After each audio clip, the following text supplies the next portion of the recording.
What's up, queens? Welcome to the Female Dating Strategy Podcast, the meanest female-only podcast on the internet. I'm Ro. And I'm Savannah. And we're back here again. One more time. You know what? Let me just slide to the side real quick and just make mention, because I know people are already going to complain about this episode. I don't care. I like Love is Blind. I like dissecting the couples on this. I know some of you don't watch reality TV. And every time we post this episode, people make comments, well, I don't want to talk about this because I don't watch reality TV. Well, that's you. It's the number one show on Netflix every time it comes out. It's trending on Twitter. People are talking about it. And also, we get a ton of requests from people asking us to cover this episode. So, yeah, we do try to cater for as many people as possible. But yes, if you are one of those people who are not into reality TV, that is fine. Skip this episode. Feel free to skip it. That's what I do. When I listen to podcasts, sometimes there's episodes I don't like, so I just skip it. Even on this podcast, there's sometimes we talk about things I'm not that interested in. I just suck it up. Fair. Like Ro's voice. Joking. Normal, healthy response to something. Joking. Okay. So, yes, we're talking about the show that we all love to hate, Love is Blind, Seattle. Oh, Seattle. Oh, man. I was so reluctant to watch this show because I wasn't over the fuckery in the last season, what with SK and Raven and all the characters. But I remember all my friends were like, have you seen Love is Blind? Even ones who didn't normally watch Love is Blind, because I sort of introduced them to it. They're like, have you watched it? And I was like, I'm not really ready for the fuckery. And I wasn't ready for the fuckery for this season. Yeah, this show is very much an emotional roller coaster. I find myself actually getting sucked into it. And I think it's because, for the most part, these are regular people. There's a few clout chasers on here, but for the most part, you actually feel like you know some character of these people in your own life. Yeah, or you can see yourself in some of the characters, for sure. Very true. Also that. I actually think this was one of the better seasons. I mean, I thought season 2 and season 3 were like complete dumpster fires with a bunch of irredeemable characters. But this one... Okay, so it was also still a dumpster fire with a couple of irredeemable characters. But it was like, I guess, you know what? You know who saved it? Okay, all right, let's just go ahead and say it. Our first couple we're going to talk about, Brett and Tiffany.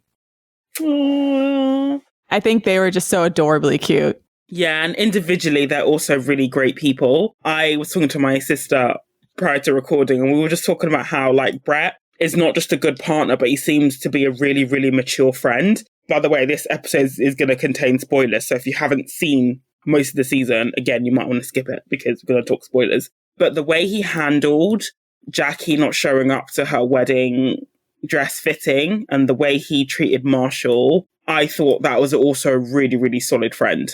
Because having to be the person to deliver that news must be really difficult. And he did it in a way that conveyed the message, but also gave Marshall the space to react how he wanted. He wasn't like, she's a fucking bitch, she's a prick, oh my gosh. You know, he relayed quite a difficult message, a message that he knew his friend would find distressing, and he gave his friend the space to deal with that. And I really respect that. He wasn't just trying to like basically shit stir or anything like that. It's completely different do you remember when was it Matt and Zenab in the last season when they were like hyping each other up to go blow up with their partners?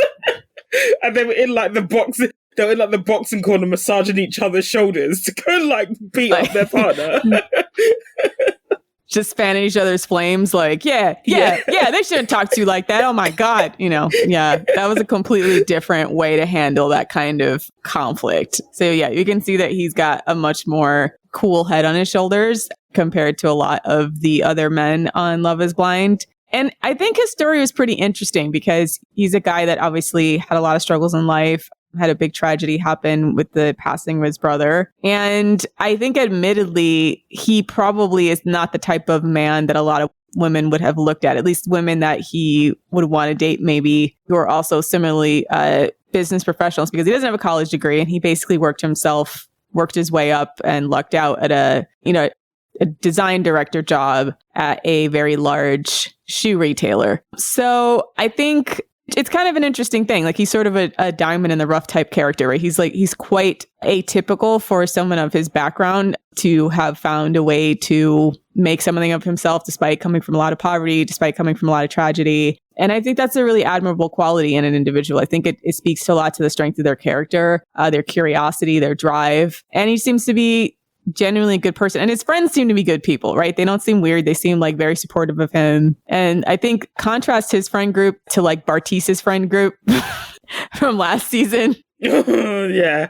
Actually, they weren't even medium ugly. They're just regular ugly dudes who had the nerve to talk down on Nancy's looks, which was pretty audacious of them. You didn't see any of that with Brett's friend group. So quite a departure from some of the like raggedy pieces of men that some of the former contestants of Love is Blind have surrounded themselves with. I think Jarrett is another one that had a really raggedy friend group, like just pathetic fuckboys. So I do think you can tell a lot about a man by his friends. Like if his friends are all waste men, the guy's a waste man. Don't sit there thinking like, oh, he's different.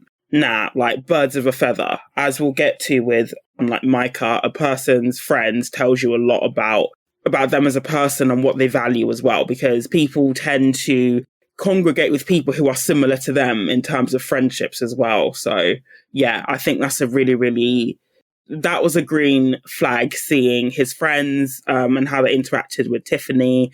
They treated her with respect. They didn't have any dodgy bombshells like, Matt's friends had when they told Colleen, like he yells a lot or something like that. Like they just seem really cool and respectful and mature. One scene I thought was like so heart-wrenching was when Brett finally poured his heart out to Tiffany. It turns out she was dead asleep on the other side of that wall, which, okay, they're in the pods for a lot of hours. I've fallen asleep on guys before. Yeah, I know, me too. I've fallen asleep on guys before. Like, it happens. Like, when the body's tired, it's tired.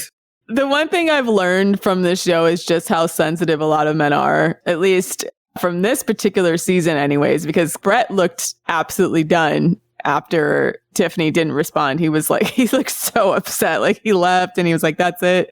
I was like, wow. I don't know that I would have like assumed the worst, but he probably said something very vulnerable. And since it's, I guess, a little bit harder for men sometimes to, especially a guy like himself who's come from a lot of tragedy, to say something that raw and real, and for the person on the other side of the wall to not respond was probably painful in some respects, because he probably also has that like fear that he'll be rejected because of all of those things. But I liked how they worked through it the next time.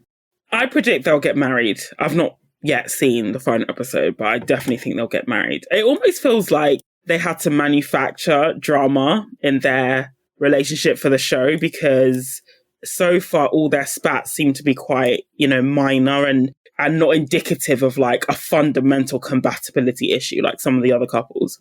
Yeah, the most drama so far is it just seems like Tiffany's a bit overwhelmed with everything going on in her life, and the wedding is just adding to that. Yeah, and the falling asleep at the beginning. Yeah, the falling asleep, of course, was like, inopportune moment, but whatever. I mean, they've said that they're in those pods for hours and hours and hours, so I feel like if you have a little bit to drink and even talking for a long time, doesn't seem odd. And Tiffany's friends seem great and supportive of her as well. So I think that was also like a green flag. Unlike some other people who we'll get to, with them, there's not much to really nitpick about. It seemed like they both went in there knowing to a certain extent what they wanted. They're both stable in who they are. They're both stable in their careers. It didn't seem like they were going there looking for validation from anyone. Again, better than some other people, and seem to have pretty good characters. So I think everybody was sort of rooting for them. Yes. I can't think of a better couple, right? A better, more likable couple so far. Has there been a more likable couple in Love is Blind so far? I haven't watched season 1. I haven't seen season 1, but I've heard like Lauren and Cameron, but I haven't seen season 1.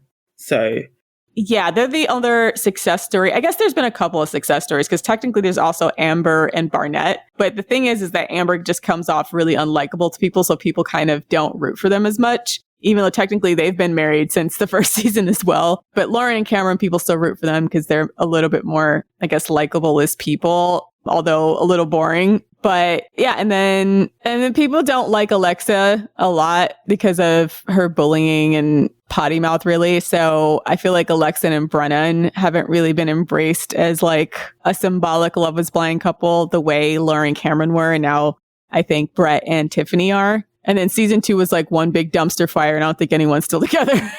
So no, we're still together. Yeah. So I think this might be the most successful couple to come out of, at least from so far we see, come out of a season of Love is Blind. Like neither of them came across badly. The audience seems to both embrace them. They come across like emotionally stable, mature people. They're not perfect, but there's no like tea on them, meaning like no one's like dropping like, oh, this person's a horrible. No one's pulling up domestic violence records like some other contestants had. Well, fingers crossed. Oh God, please. Fingers crossed. Yeah, fan favorite couple. I think there's just so many green flags there, just their willingness to be honest with each other. And I think Brett's willingness to be with a woman who's a little bit like really tender and nice, I guess. I sometimes feel like women like Tiffany get taken advantage of a lot because she just seems like she's actually a really sweet person. And it seems like that's a perfect thing for Brett right now in his life. And then for Tiffany, Brett is really, really supportive. Right? Like, when she was having anxiety, he just went out of his way to make her feel more comfortable. He took her on the plane trip and also like that really nice dinner when she was having all the anxiety about the wedding, and he held her. Like, that's just all really good stuff, Yeah. Wholesome. Happy for them. Real happy for y'all. All that. So are they the only couple that we kind of want to root for? I feel like, okay, so now that we got the healthy couple out of the way, let's go talk about the dumpster fires that was the rest of the cast here. Let's go. Let's start dumpster firing.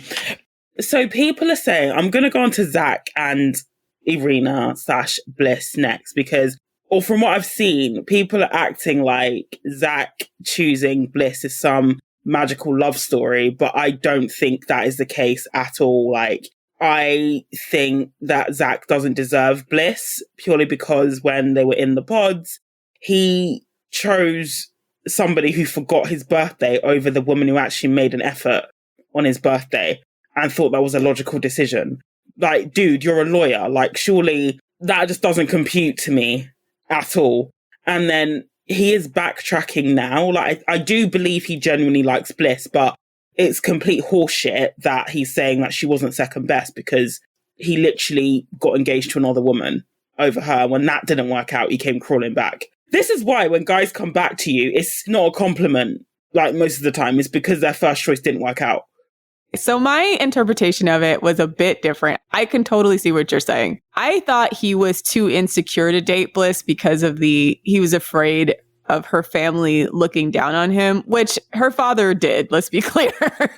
So like, and that was particularly triggering for him. And then someone like Irina was also from like humble beginnings and a little bit more rough and tumble. So I felt like he thought they would have a little bit more of a connection, or she would accept him for who he was. Personally, I think I'm kind of on the train that I still think Bliss. Yeah, I don't think it was a good idea for her to get back with Zach after he picked Irina. The biggest reason for me is because I don't think you ever want to set it up where like a guy can come back in your life after he's already shown you that emotionally he's going to prefer another pattern that's familiar for him. Because like now I'm looking at this like, well, all of the things that he said he was afraid of with Bliss's family is pretty much exactly what happens. Like Bliss's female relatives seem to be really nice, like her mom and her sister, etc. But then she introduced Zach to her father, and that entire exchange was maybe his worst fear personified. And so the question then becomes like, are you gonna run away? Are you gonna self-sabotage the entire thing? There's just so many like big question marks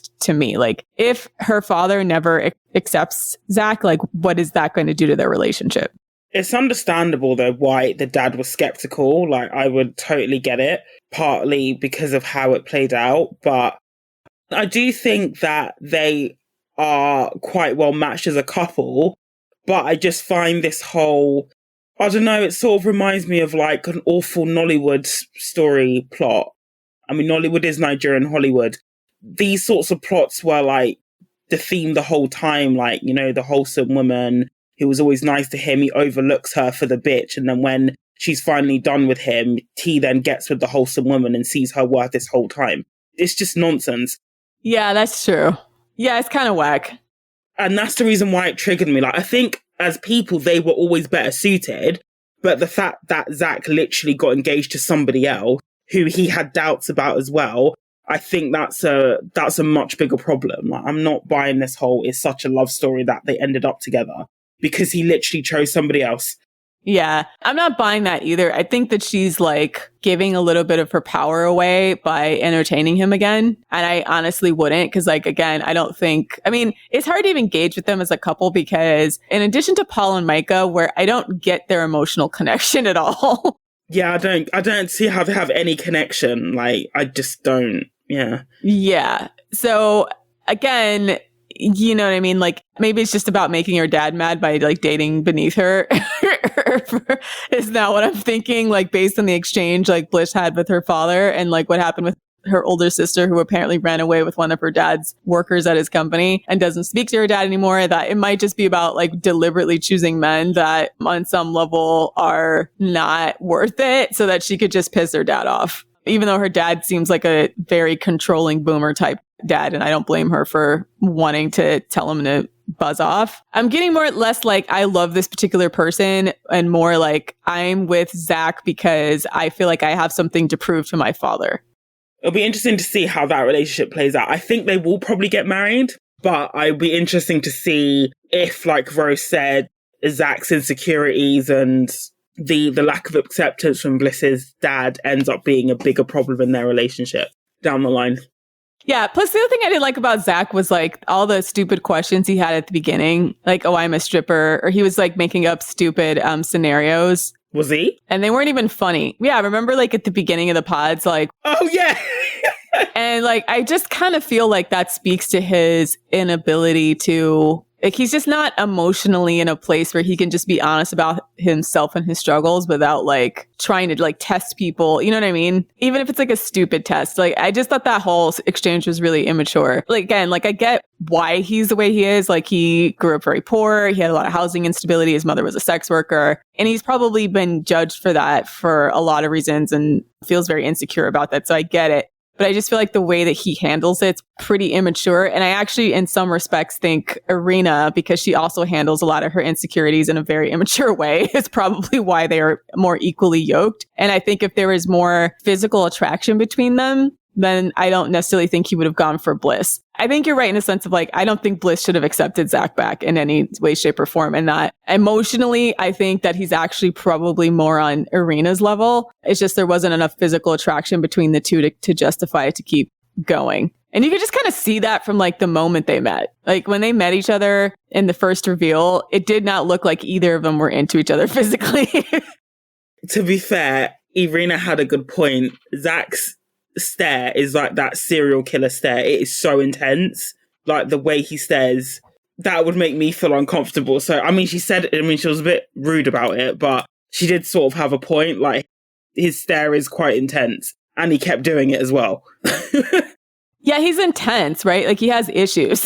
And I think that's why I'm kind of wondering why Bliss wants to take him on as a project. But I think Irina also has issues. Like, she talked about her acne and being bullied and coming from Russia and not having, being able to fit in. And so I feel like the way that she deals with her insecurities is very much the same way, where she kind of deflects and attacks and like tries to test people. And so I can see just watching them, both of their behavior. I'm like, oh, I see why they connected, because in some ways they're like, they have equally toxic coping mechanisms for their trauma. Yeah, I don't think Bliss should settle for Zach. There's nothing there for me to be like, oh, this is totally something that's worth your time. I don't get it. But okay, so what did you think of the Irina Bliss, Irina Paul, Irina Zach drama? Because Irina was in the middle of some mess.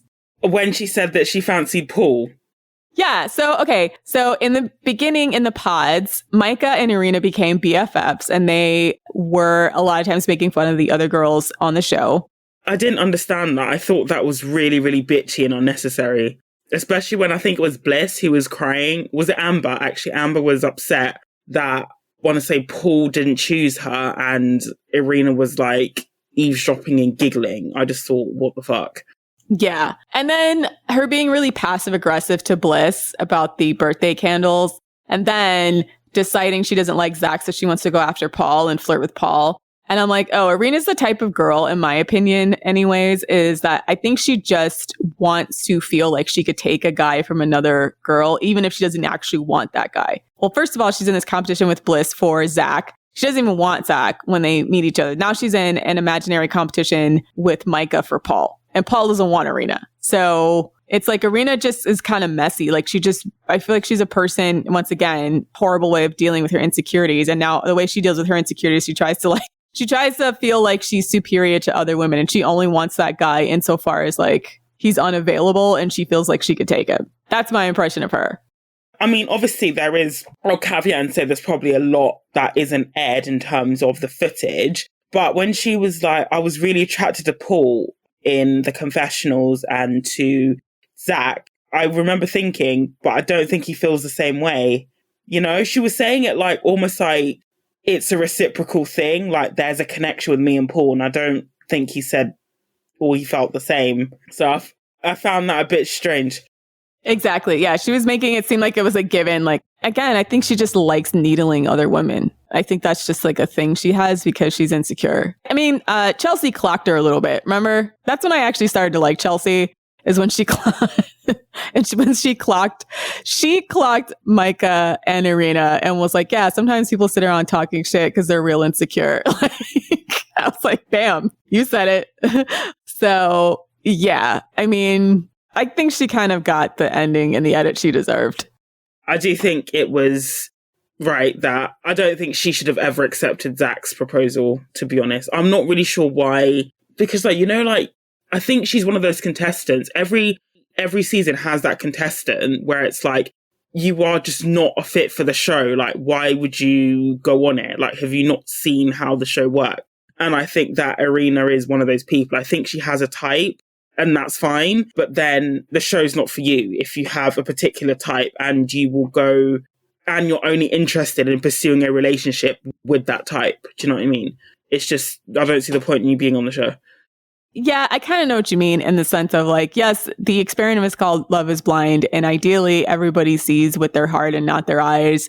But truthfully, this happens every season where a couple meets and they just don't have a physical chemistry and there's nothing that can be done about that. So I'm not even like really, I don't get mad at the contestants who realize like this just isn't right. It's all in how they handle it from there, right? And I think with her, like she kept her distance for a while. And okay, and to be fair to them, I know they kind of forced them to go to Mexico once they get engaged. So I'm serious. Like, I don't like how women, especially because like it feels very rapey to be like, you have to have sex while you're on vacation if you're not physically attracted to that person. Right. So I know the pressure. Remember, they only know each other like a week or so before they go to Mexico. And so they go to Mexico and they're supposed to be like, quote, exploring their physical chemistry. But if you know from jump when you saw the person, like, oh, I don't want to fuck this person. I feel like it's just kind of a messed up thing for the women, you know, because now it's just like a horny guy that you're stuck in a hotel room with that you don't want to have sex with. And so that's how they ended up being on opposite sides of the bed. Yeah.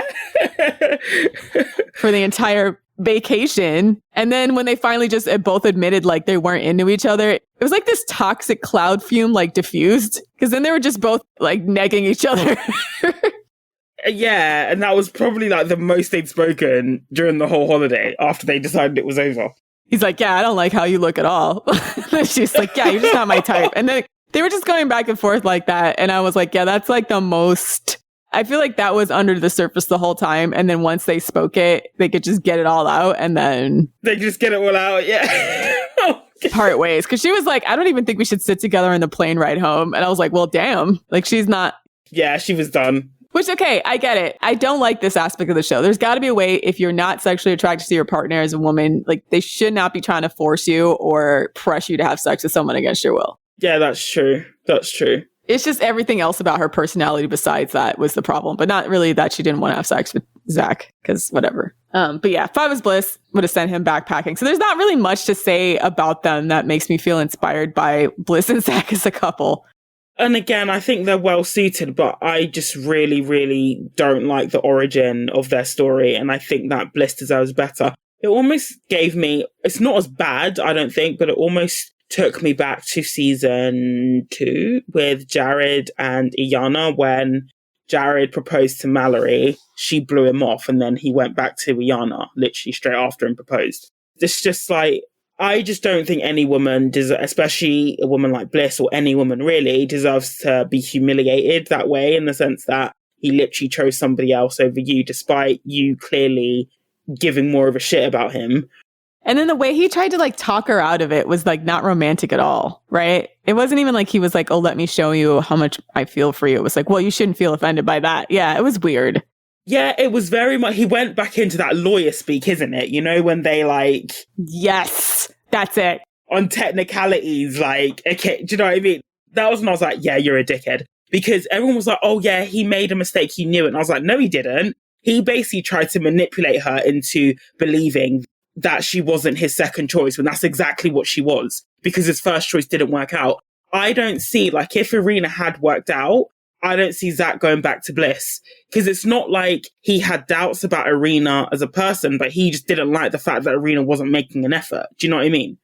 Exactly. He just didn't like that they weren't getting physical. So I think if the physical chemistry had been there, then he probably would not have gone back to Bliss.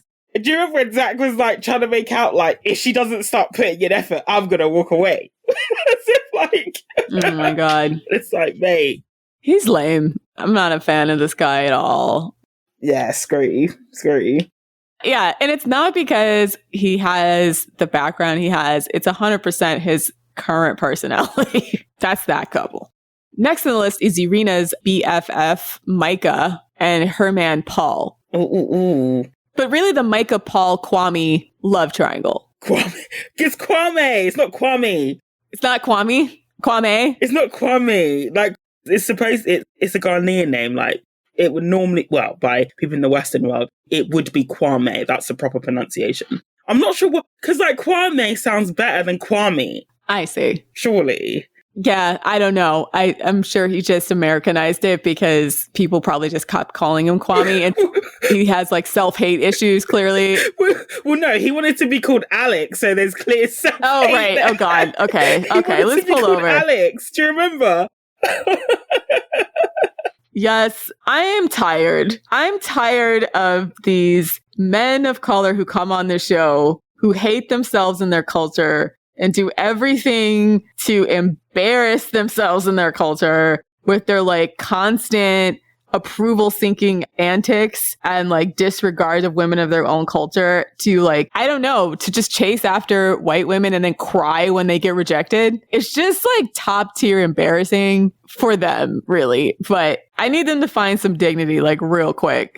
But the thing is, I don't think they care about dignity. They just want to date a particular type of woman. And usually these men of color, they're after white women in particular. So Shake, SK, Kwame.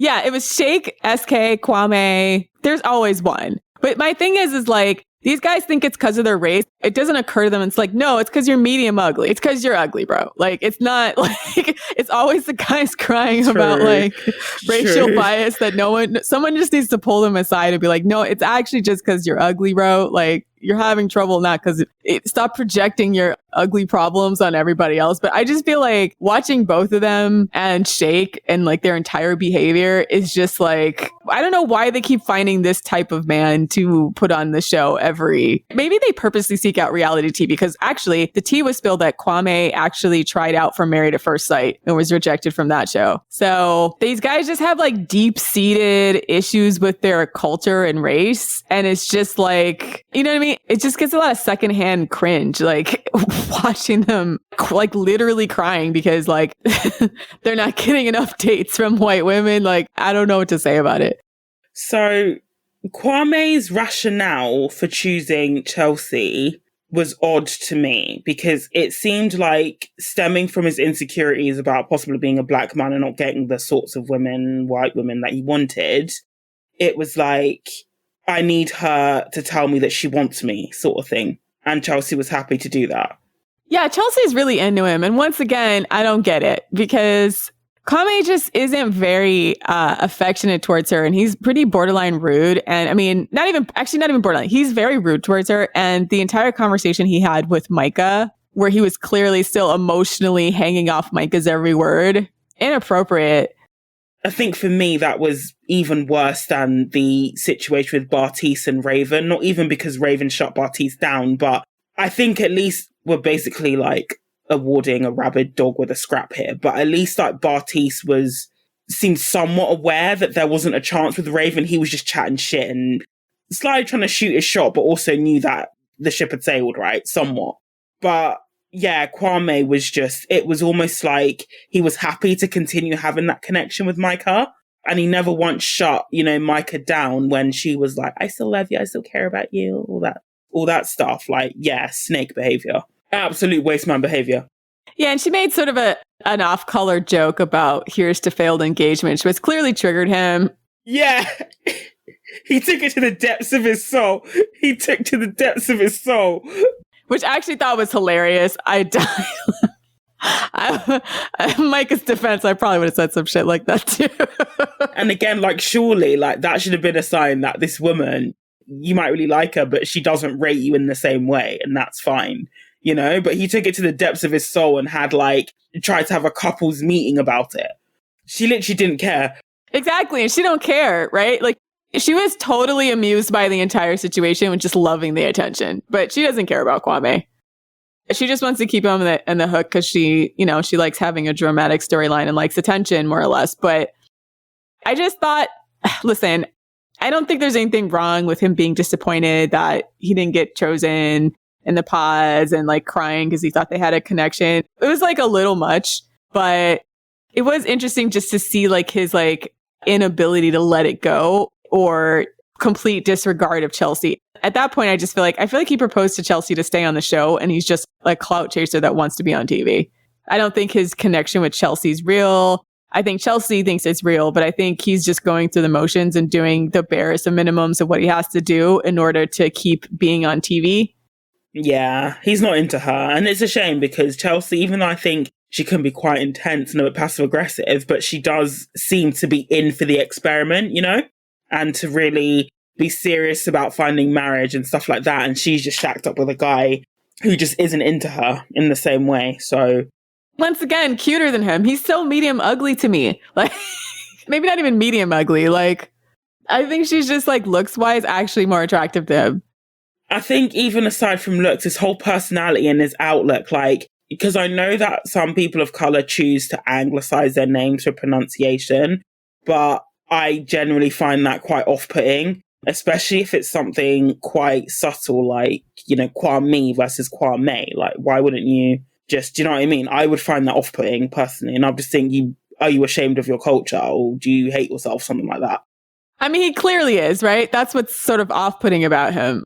I feel for him coming from a very like similarly religious, strict background that you can go through a period where you just kind of want to distance yourself from certain ways of how you were brought up. Yeah, it does seem like he just doesn't have any like dignity or something, right? I don't know. It doesn't mean you have to like embrace everything about your culture, but it's one thing to go from humble beginnings and still have like a sense of your own self-pride and not be begging for validation.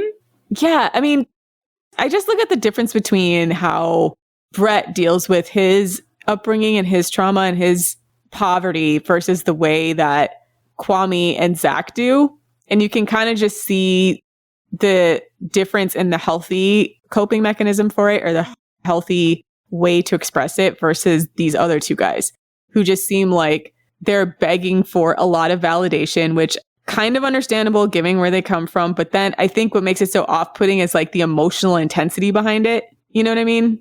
Behind the like desperation for validation from these people. It is sad in a way that they feel this way, but at the same time, it's like, that's definitely, and I would say to any person of color, that's definitely something I would advise you unpack before you start dating people. Because if you go in with this sort of inferiority complex, you are going to have a bad time dating. 100% guaranteed. Especially if it's around your skin color or your background or your heritage. And you could potentially also hurt a lot of people in the meantime, like Kwame is doing to Chelsea. I peg Kwame as a cheater too. I think he's going to cheat on Chelsea. That's just my like. I think it's another SK. Because you could just see his whole body language is just. He's technically cheated already though, at least emotionally, because he's still like into Micah, openly into her. I think he's just looking for an opportunity and an exit. I think he wants to look like a nice guy on TV and stay on TV, and that at the first opportunity, he's going to bounce, which makes me feel bad for Chelsea. But Chelsea was forcing this relationship. Yeah, she was quite intense sometimes, especially when they were talking about incompatibilities. And she basically said, oh, well, we've got marriage to, like basically like when we get married, we'll get over it. And it's like, no, that's not, marriage isn't the band-aid for every issue or argument or compatibility talk that you have. Like, you talk about these things prior to marriage, but it seems like, I don't know if it's because I'm not sure if she said that because she's just trying to get him down the aisle because she senses that maybe he's not into it. So she's trying to lock him down with marriage. I don't know if that's why she's saying that, but yeah, that's not a way to see marriage. It's not a case of, oh, we'll figure it out when we get married. We've got marriage to figure that out, when it's like, you need to figure that out before. Otherwise, you won't be married for very long. For sure. And I think because she doesn't feel secure in that relationship, and she shouldn't, that sometimes she does things that are a bit passive aggressive, where she tries to like force compliments. She tries to force feed him compliments to say to her. And she did that a bunch of times in a few of the scenes where they're out, like when they were at the suit fitting shop and shopping, like she kept trying to force compliments out of Kwame that he wasn't just freely giving her. And I think that's just insecurity. I mean, she's making a lot of bids for attention, and because this is in the Gottman Institute, right? And this is one of the ways in which they can tell if a marriage or a relationship is going to be successful long term. So in a normal relationship, couples make bids for attention all the time. So it could be like, hey, I've had a bad day, bid for attention. Oh, hey, look at this TV show. Hey, I'm going out. And these are all like subtle cues that you want your partner to engage with you emotionally. And the more successful relationships, partners respond to bids of attention because they recognize that their partner is trying to connect with them in some way, right? But the bids of attention that I see that Chelsea is like throwing out to Kwame, it seems like he misses all of them.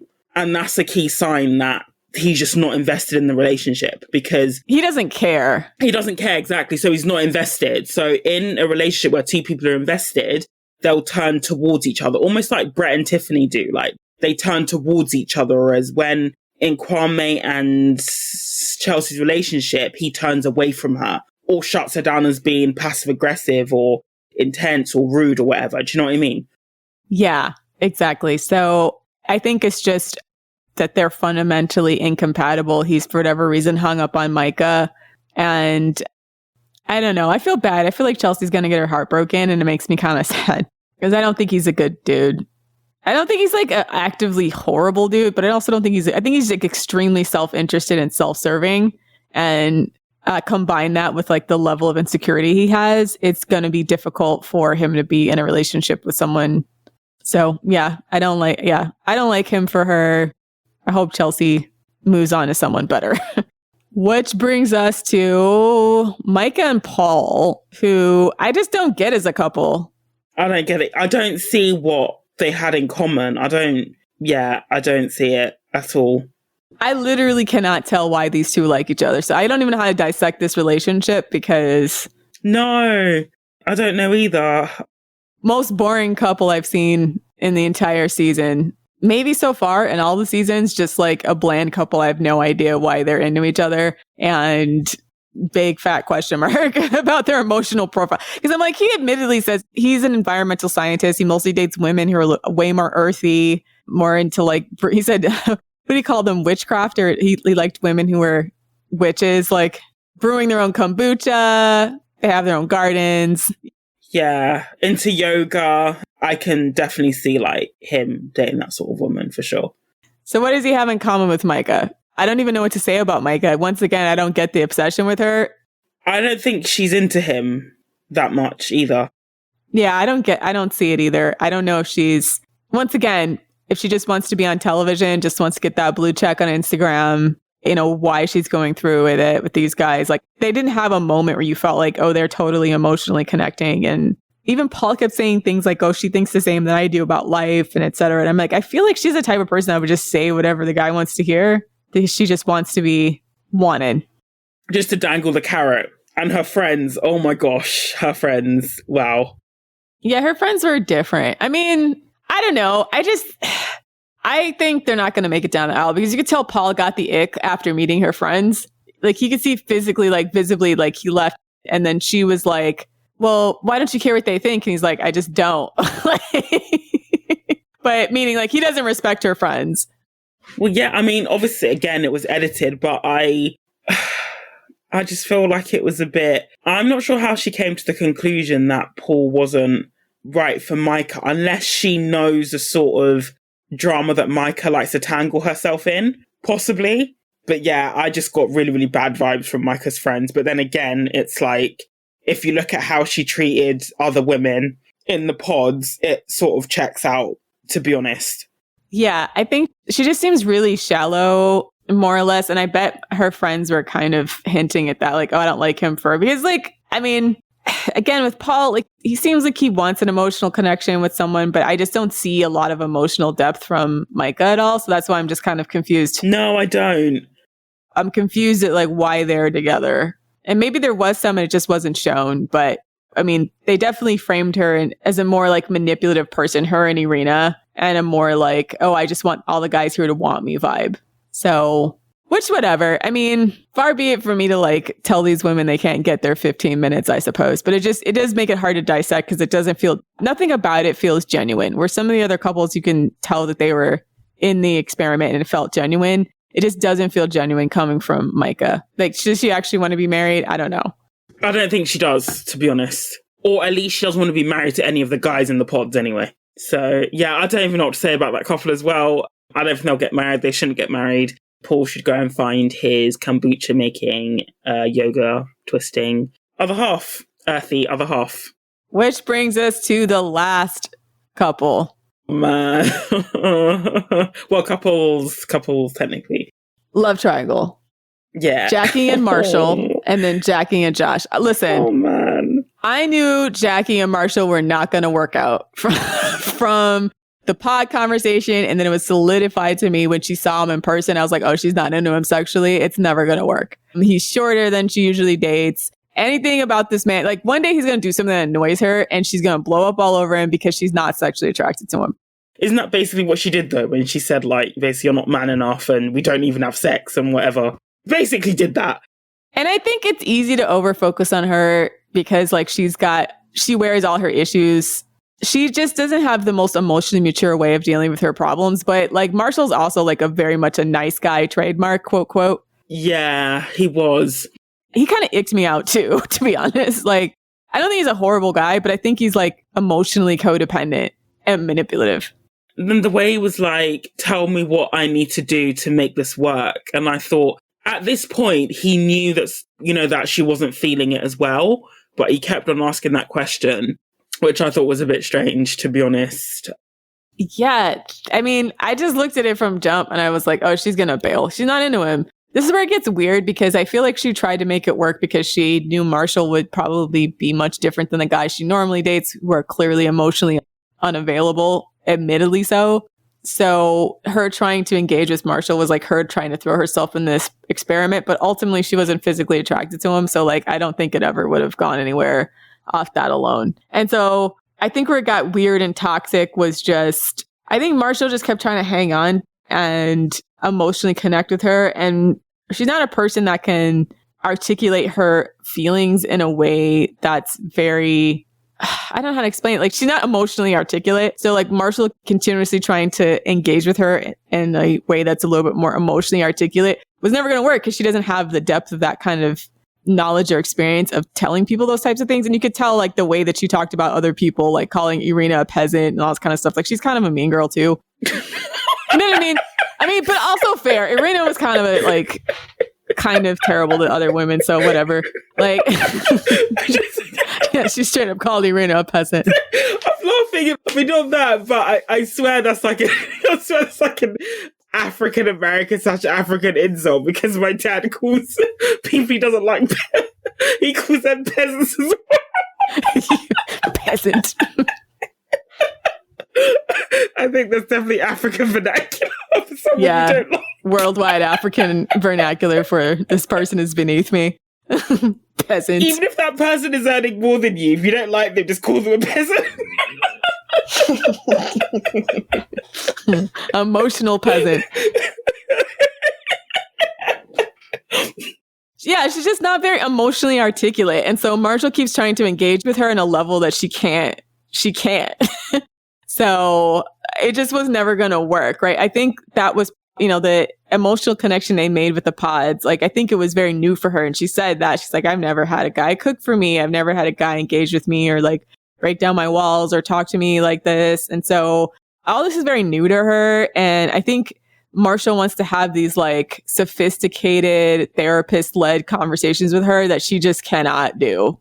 Yeah. And I think Josh as well. Oh, that was also an emotional peasant. But that's what I'm saying. I think they were actually kind of equally yoked. When I saw Josh and when I saw Marshall, I was like, oh, she's going to regret picking Marshall. Because Josh is like probably her more emotional type pattern, as well as, I don't know if I'd call him more physically attractive than Marshall, but he has a better hairline. That's for sure. And he dresses nicer. I mean, when I saw Josh, I was like, okay, this guy's mid, I think. He's not anything like, yeah, he's mid. I wouldn't say he's substantially more attractive than Marshall, personally, but clearly Jackie thought otherwise. So Josh is actually, the other thing too is Josh is an athlete. So she says she normally dates like tall, tatted up athlete types. So Josh is like apparently I see. Trained in MMA and jiu-jitsu. So physically I was like, oh yeah, she's like, that's the guy that she wants to be with.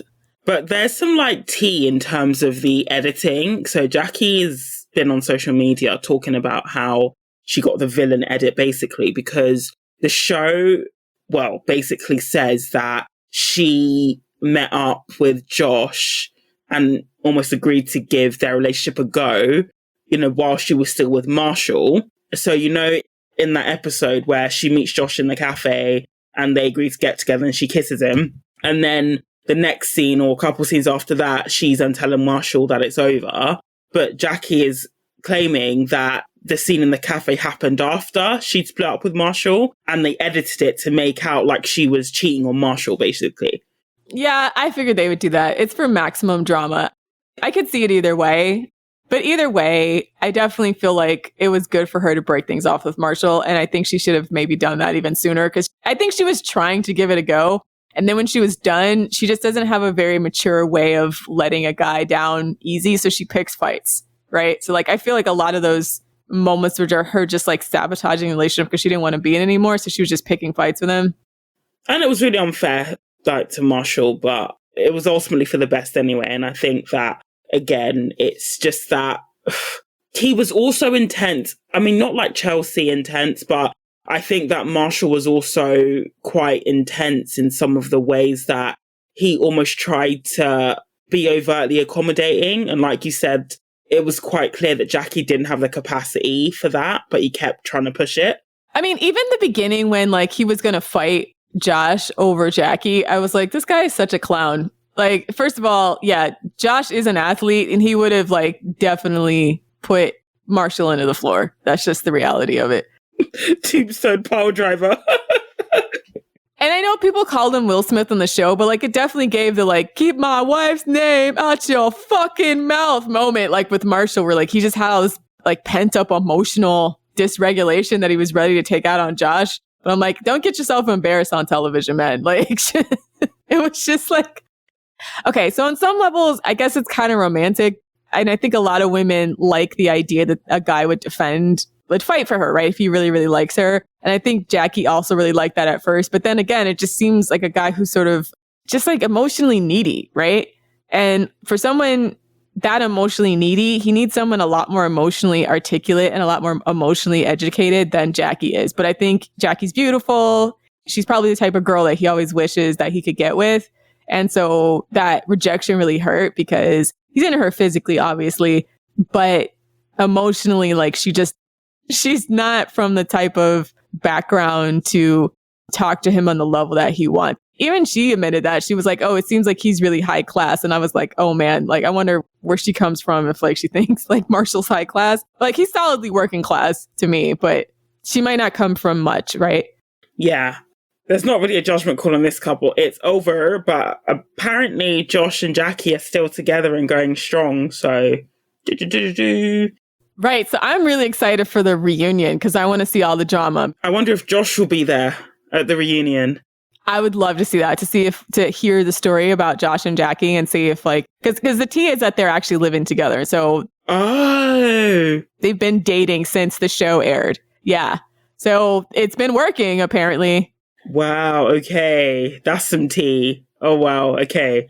And what's interesting too is Jackie even says to Josh, and I think this is where she started to be really emotionally honest with herself, where she says to Josh, listen, I can't give you marriage if that's what you're actually looking for, but we can just see where these things go.